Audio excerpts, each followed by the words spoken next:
Saludos a todos, muy buenas y bienvenidos a Madridismo al Día. Vamos a hablar de David Aznar, el técnico del Real Madrid femenino y, digamos de alguna manera, vamos a evaluar un poquito su labor actualmente en el equipo. No me voy a centrar en su labor en el tacón, donde yo le seguí de manera puntual, no de manera tan continua y creo que es más complejo, más difícil. Pero ahora con el Real Madrid en su máxima competencia, en su de momento máximo nivel, ¿no? Y peleando por los puestos de Champions, pues vamos a, de alguna manera, analizar, a mi juicio, pros y contras de la labor del técnico madridista. Que en primera instancia hay que decir algo que para mí es súper importante, que es un tipo que ha conseguido, digamos, que haya una sinergia grupal, colectiva, ¿no? La sensación de que todas tiran a una, o al menos porcentualmente la mayoría de ellas. Yo cuando veo los partidos sí que veo un régimen de esfuerzo, actividad, ganas, o sea, los mínimos que hay que pedirle, eso por supuesto que lo cumple y más allá. O sea, el equipo es ultra competitivo en ese sentido. A partir de ahí, yo creo que la gestión es buena a nivel humana. Todo esto siempre desde una percepción lejana. Por cómo veo cómo ha tratado a las jugadoras, por cómo comunica, etcétera, a mí me traslada eso. Luego, a partir de aquí, creo que tiene ciertas dificultades o dificultades relevantes en lo que son las progresiones y lecturas de los partidos. No tanto los 11 titulares, donde también creo que ha tenido equivocaciones, es humano.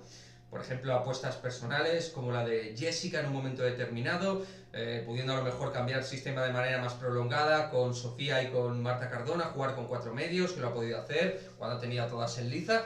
Bueno, ahí yo creo que no ha estado muy atinado en algunos momentos. Jessica es una buena futbolista, pero en un rango menor, que ha sido productiva también, eso hay que destacarlo, pero creo que hay partidos en los cuales ya se la había cansada y al final es tu referente ofensivo, por lo tanto ahí tienes que tomar determinaciones. Y en este último término creo que le cuesta ejecutar los cambios, tarda demasiado, no lee los partidos a título táctico de la manera que a mí al menos como aficionado madridista me gustaba, o me gustaría, o como me gusta que haga un técnico, ¿vale? Yo soy de la teoría que los técnicos tienen que prevenir antes que curar, que tienen que prever las situaciones que pueden pasar. Yo no digo que tenga que ser Tom Cruise en Minority Report, ¿vale? Pero sí que digo que tienes que tener una lectura previa de acontecimientos, o tener la capacidad para hacerlo. Al final entrenas a un Real Madrid, neófito, pero es el Real Madrid, llevas el escudo del Real Madrid. Esto es importante, al final no estás entrenando al tacón, con todo mi respeto. Ya, esto es el Real Madrid. Es otra historia, que sí que hay muchos jugadores que repiten, pero la exigencia tiene que ser diferente. Y ahí creo que Aznar se ha visto un poco desbordado, sobrepasado.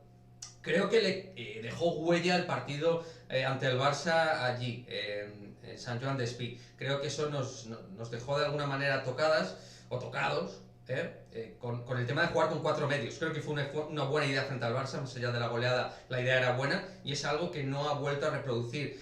A mí me gustan los entrenadores ricos, en baloncesto y en fútbol, que hagan cosas distintas. La inacción es lo que llevó mal. Por lo tanto, en ese punto, también, haciendo una analogía, se parece a Zidane. Tiene el síndrome Zidane, ¿no? O el síndrome Ancelotti, incluso, yéndonos más atrás, a la hora de hacer las permutas.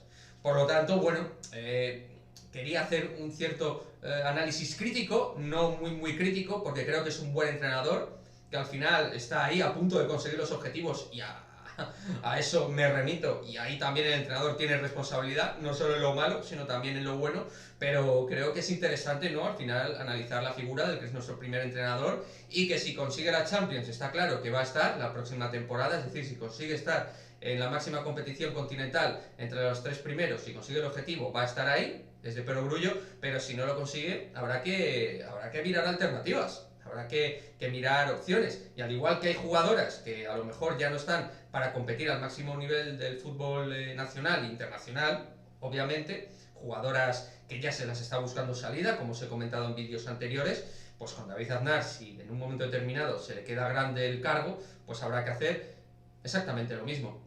Ni más ni menos. Deja tu comentario, suscríbete, nos vemos en el próximo vídeo. Adiós.